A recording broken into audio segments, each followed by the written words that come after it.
আসসালামু আলাইকুম গাইস, কি অবস্থা সবার? কেমন আছেন আপনারা? আজকে চলে আসলাম আমরা আহ, সিলেটে ঘুরতে চলে আসলাম সাদা পাথর। প্রথমেই দেখতে পাবেন আপনারা সাদা পাথর। আমি এখন যেখানে দাঁড়িয়েছি এটা হচ্ছে বাংলাদেশ, এই যে ইন্ডিয়ার, এটা বাংলাদেশ, ওই পাশে ইন্ডিয়া, পাহাড়টা দেখা যাচ্ছে। ইন্ডিয়ার পাহাড়, মেঘালয়, অনেক মেঘ জমে আছে। তারপরে আমরা আছি বাংলাদেশের সীমানায়, তো বর্ডার ক্রস করা আমাদের জন্য নিষেধ। আমরা বোট নিয়ে চলে গেলাম। বোট ভাড়া জনপ্রতি 100 টাকা আসা যাওয়া। 8 জন ছাড়া বোট ছাড়ে না, রিজার্ভ বোট নেওয়া লাগে। আপনাদেরকে নিয়ে যাবে সাদা পাথর। সাদা পাথর অনেক সুন্দর, অনেক স্রোত, তবে সাবধানে, সবাই সাবধানে ওইখানে থাকা লাগবে আর কি, অনেক স্রোত। আমি বিনোদনের সহিত যেতেছি। এখানে দেখতে পাচ্ছেন এটা হচ্ছে সাদা পাথর সিলেটের। সিলেটের সাদা পাথরের স্পট শেষ করে আপনাদেরকে আরো নতুন স্পট দেখাবো। আপাতত দেখতে থাকুন সাদা পাথর।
বাংলাদেশের ভিতরে পর্যটক ভাই বোনদের জানে যারাই পরিচালিত মসজিদখানা সরকারি মসজিদ নয়, একমাত্র পর্যটক ভাই বোনদের জানে যারাই সাদা পাথর মসজিদের সকল উন্নয়নমূলক কাজ রয়েছে।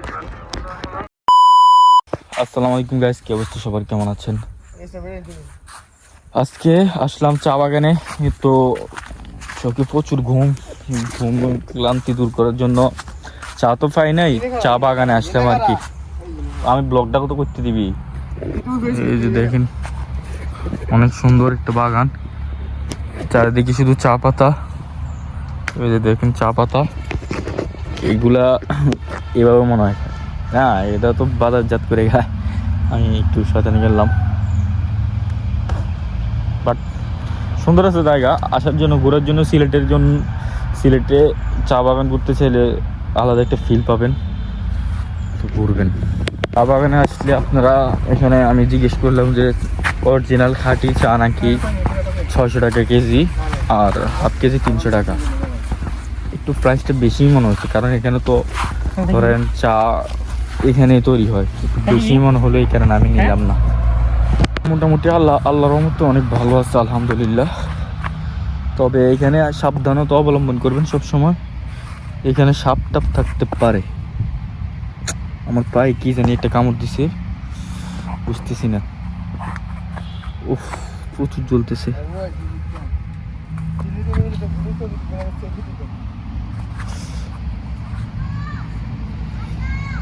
আমি ভয় পাইতেছি, রে কি কামড় দিল বুঝলাম না। উফ,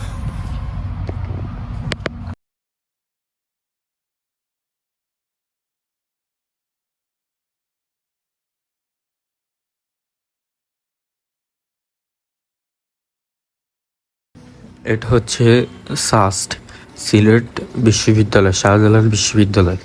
এইখানে তারা আর্ট করছে অনেক কিছু, গুপ্ত বানানটা সঠিক হয় নাই, তো ছাত্র দলের ভাইদের উদ্দেশ্যে বলে সুন্দর করে লিখবেন।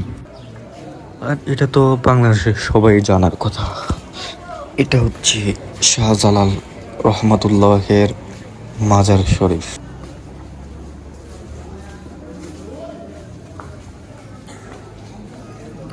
জালালি কবুতর কি জানা?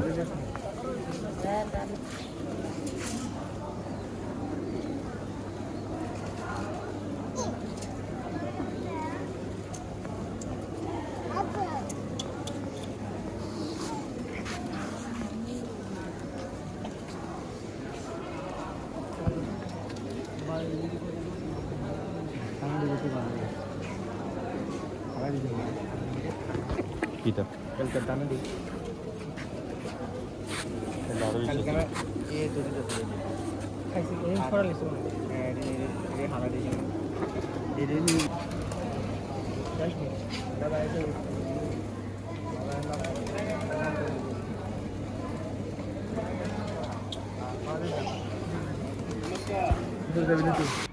এটা হচ্ছে চিত্রনায়ক সালমান শাহের কবর। আমরা ওনার মুভি দেখেছি ছোটবেলায় অনেক টিভিতে। উনি নাকি অনেক ফেমাস ছিলেন একটা সময়, ওনাকে হত্যা করা হয়েছে। আর এই হলো সেই মাজার, যেটা হচ্ছে শাহজালাল রহমতুল্লাহের মাজার শরীফ। ভিতরে ভিডিও করা নিষেধ ছিল, তাই অল্প করেছি, এখন চা বাগানে নিয়ে আসছি। আর আমি একটা জিনিস দেখলাম, মাজারের ভিতরে অনেকে আছেন, ওনার কাছে কামতে কামতে অনেক কিছু চাইতেছে, কিন্তু যে জিনিসটা শিরক তারা বুঝতেছে না। আর মাজারে অনেক পাগল যেগুলো বলে, মানে হয়তো তারা যেমন গাঁজা খেয়ে পড়ে থাকে মনে হয়, তার কিছু বললাম না, তারা থাকে। আর অনেক গন্ধ, তারা মনে হয় জীবনে গোসল করে না। তা সবাই এগুলো অ্যাভয়েড করবেন, অনেক রোগ জীবাণু। আর মাজারে কোনো কিছু কেউ চাইতে যাবেন না, উনি কবর জিয়ারত করবেন মাজার শরীফ, তবে আল্লাহর কাছে চাইবেন, আল্লাহ দিয়ে দিবেন ইনশাল্লাহ। আর এটা হচ্ছে সিলেটের হচ্ছে চায়ের যে চা গবেষণা কেন্দ্র, এটা হচ্ছে সেই জায়গা, শ্রীমঙ্গল।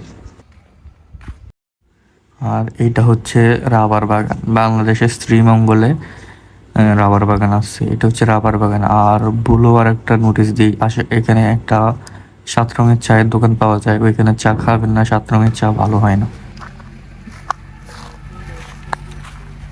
এটা হচ্ছে রবার বাগান, এইখানে রবার, আমরা যারা রাবার ইউজ করি, এখান থেকে এই যে এইগুলা থেকে রবার, মানে এগুলা থেকে কষগুলা নিয়ে রবার কিভাবে জানি তারা প্রক্রিয়াজাত করে।